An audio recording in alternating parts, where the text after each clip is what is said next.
Hello there, welcome to part 23 in the 10 Minutes at the Piano playlist.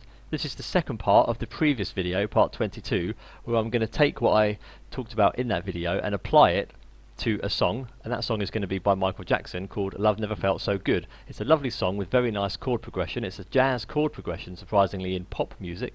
251, 3625. 251, 3625. That repeats twice. It then goes 3, 6, 4, 3, 2, 5. I'm going to show you what those chords are right now. G minor 7, and then it's a C7 with a 9 and a suspended 4, which sounds like a lot, but surprisingly you only need to keep playing the G minor 7 shape, because in the key of G, G minor 7 already has all the notes that you need if you put a C in the bass. It's called a slash chord. I'm playing a bass different to the root of the chord.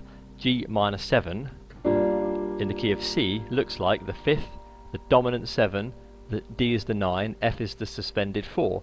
In the description below, or ask a question in the comments, I'll explain all the chords for you. I also have other links to other videos which will help you to understand this video in more detail, of course. So that's actually a C, although it looks like G minor 7, you have to play it with a C in the bass.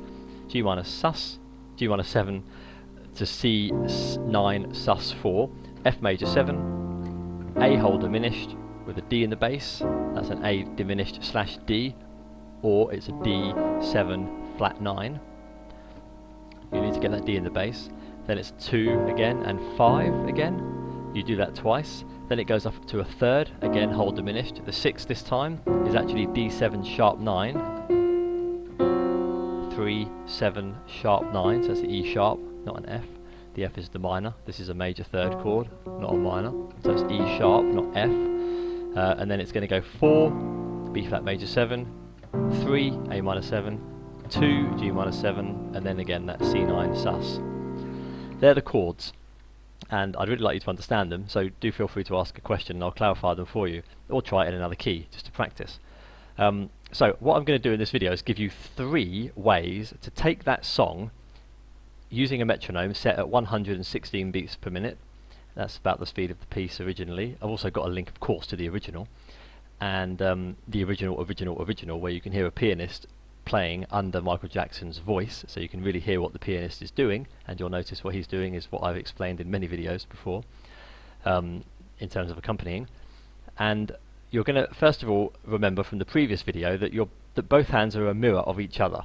You can with both hands play a chord as a block. You can play with both hands a chord open. These are some of the options, and you can also play, the right hand will play the melody as single finger, it can play the melody as octave, and it can play the melody open octave, which is one of my traits. And the bass can do exactly the same. It can play a bass line with one finger, you can play a bass line as an octave,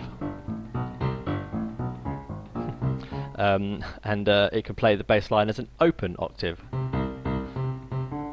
when you're kind of bouncing around like that, which is what we're going to do in this video.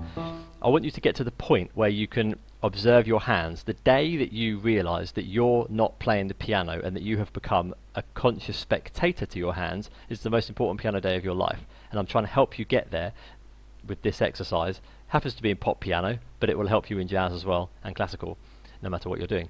So the first exercise, we have 6 minutes to get through these, should be enough. I'm going to first of all show you how to play the chords. Metronome is on 116, and the first thing that you're going to do is to confirm that you know the piece. It's on your internal jukebox. You can play the piece in your mind. You've studied the chords. You're now going to try them out. You're going to play the bass note only with one finger. You're then going to, in the right hand, play the chord on the beat. Both of them are going to be on the beat. This is going to confirm to you that you know the chords. There's 2 ways that people who play pop music and film scores and game music and anime music and all these things, there's a reason that they can play well and why they have sometimes millions of views and many thousands of comments saying you're amazing, you're amazing. It's simply because apart from the fact that they're doing what I'm telling you in this video, they also have 2 additional elements. One, steadiness of rhythm, and it never fluctuates. Second, they know what the next chord is. There's no hesitation from one chord to the next. If you make sure that those 2 things are down, everything that you're practicing here is going to be 1,000 times more valuable, because everything, if you master all of this but you can't play in time and you keep forgetting the next chord of the piece you're learning, all of this doesn't really mean anything. So you have to put those two together. What I'm teaching you plus steadiness of rhythm and knowing what the next chord is. So I'm going to do that right now. I'm going to go through the chords. I can hear it on my internal jukebox. Metronome is on at 116, and I'm going to play bass note steady, chord steady only.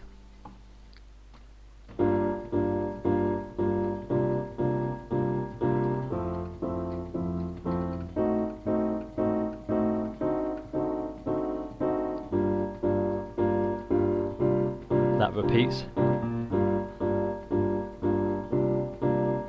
Last chord.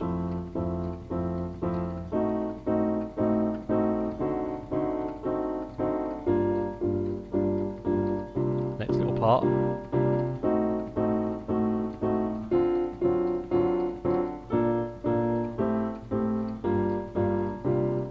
That's it. So I did exactly that. Steadiness in the left hand and the right hand in time with the metronome.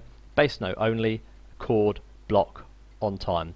Next one that you can try to do is to take that further and play an open octave in the left hand and play the chords whenever you want to, as well as the bass. So now you're going to get a bit more freedom. I'm encouraging you to sort of move around a bit, but never losing the click. Never ever lose the metronomic feeling, because it's pop music, it's important. In classical music you can be a bit more free, but in this you have to be very regimented. So what I'm going to do this time is I'm just going to play the bass note however I want. Sometimes I might hold it down, I might just play it once, I might play it as an octave fixed, but I'm primarily going to be focusing on bouncing the octave. It's going to be open, and the chord is just going to be played whenever I want, on any beat that I want, but I'm going to play it as a block. So let's see how this comes out. I can hear it on my internal jukebox. 116 is set. See what happens this time.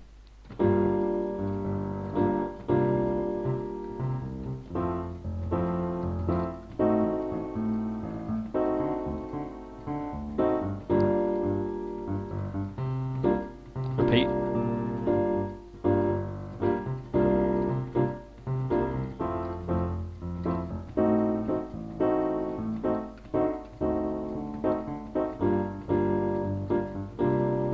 Next part.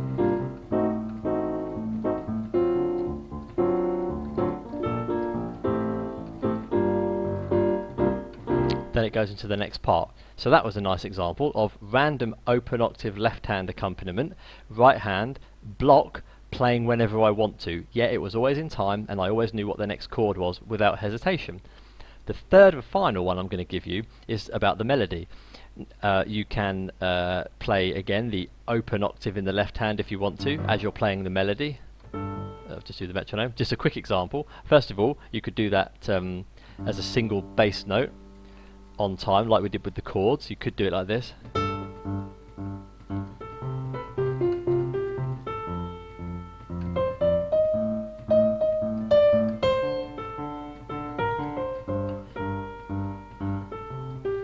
Then it repeats. So you could do that. You could do that as an open octave, or you could do it as a fixed octave first, which would come out as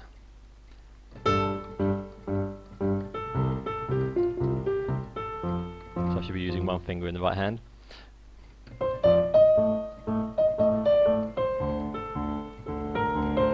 So you could be doing it like that. You could open the left hand into an open octave, and that's the one I wanted to show you. But in the right hand you could also play the melody as an open octave. So let's just see what happens with that. Of course I'm taking these to the extreme, but your point is to mix and match them until you can do all of them whenever you want. That's going to be how I want you to leave this video. So that would be something like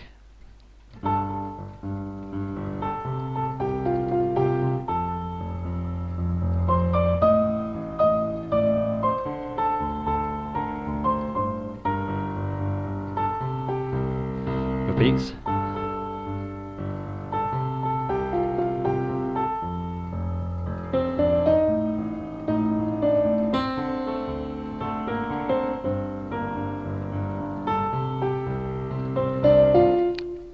Etc. Or you can play the left hand as a chord on the rhythm. I'll do it here in the middle. Yeah, here. And you can play the melody as an octave in the right hand. So let's try that.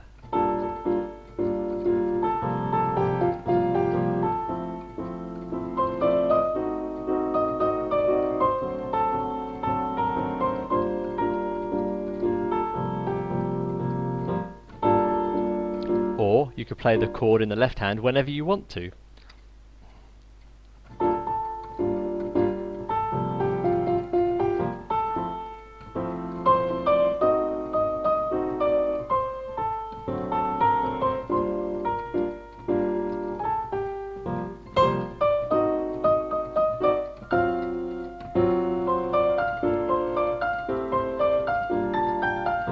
So I'm playing it whenever I want to. What I want you to do is to go away and put all of those together. Mix and match, playing single finger, octave open, chord on the beat, off the beat. You might want to open it if you want to sometimes. In the right hand, the same thing, single finger melody, octave or open. Then try mixing and matching the two, where you might play the melody and then a bit of chord. So something like this. I'll just do it spontaneously and just see what happens. 3, 4.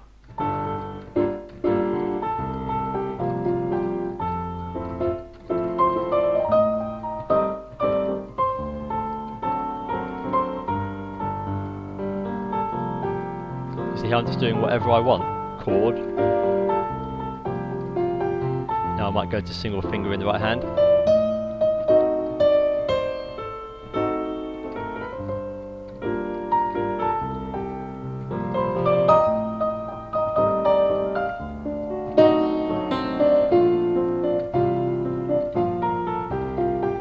Etc. So I'm just playing it when I want, how I want. I encourage you to go away and do that. Hopefully that has helped. As always, likes, comments, subscriptions are always welcome. Have a look at my books and blog, and I'll see you in the next video. All the best. Goodbye from the cat. Bye for now.